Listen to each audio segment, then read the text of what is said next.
Ya, di masa tenang pemilu, muncul film dokumenter Dirty Vote yang kurang dari 24 jam telah ditonton jutaan penonton. Ya, masing-masing tim pemenangan Capres-Cawapres pun buka suara. Dan berikut tanggapan akademisi dan pengamat tata negara dari dialog program iNewsroom kemarin.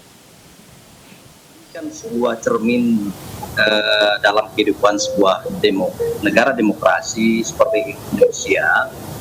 Ya, ada pro dan ada yang kontra. Saya kira ini sebuah warna-warninya sebuah negara demokrasi ya. Pro kontra itu biasa dan wajar. Tetapi saya kira tergantung pada sudut pandang masing-masing ya. Yang pro tentu melihat mungkin dari sisi pro-nya, yang tentu yang kontra melihat dari sisinya sendiri.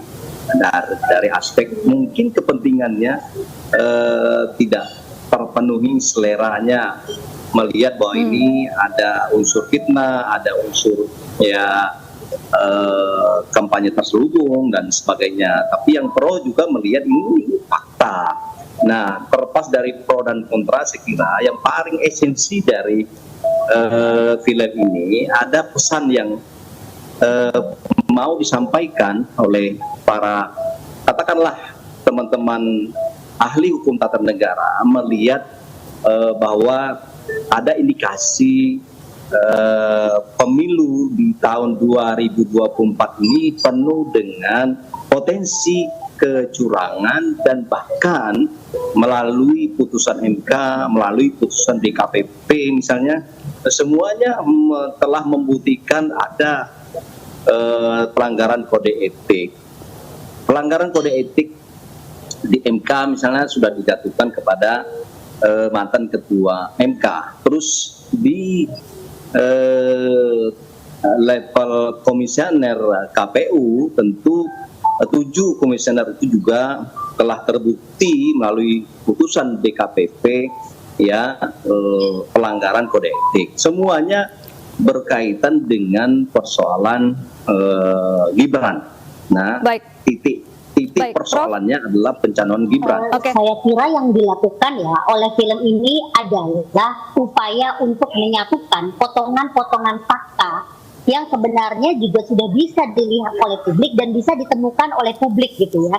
Kalau mereka mau mencari informasi itu di media, karena kan informasi yang disajikan di dalam film itu memang sumbernya jelas gitu ya. Ada pemberitaan dari media massa, kemudian juga ada fakta-fakta persidangan yang dipaparkan gitu. Jadi tidak ada sesuatu yang sifatnya opinionated gitu ya, semata-mata adalah asumsi atau dugaan-dugaan dari 3 ahli hukum tata negara yang menjadi narasumber di dalam film ini gitu ya. Jadi menurut saya sumbangsi dari film ini justru memberikan gambaran yang utuh gitu loh dari informasi-informasi peristiwa-peristiwa yang sebenarnya dilihat oleh publik ya secara terpisah-pisah gitu. Film ini memperlihatkan bahwa ada proses panjang ya, ada peristiwa-peristiwa yang saling berkaitan, yang saling terperangkai, yang kemudian dengan melihat peristiwa itu secara utuh satu persatu, publik ya bisa melihat bahwa upaya kecurangan pemilu yang dilakukan secara sistematis, secara terstruktur dan secara masif memang bisa dibuktikan gitu ya, memang bisa dilihat berdasarkan tadi peristiwa-peristiwa itu.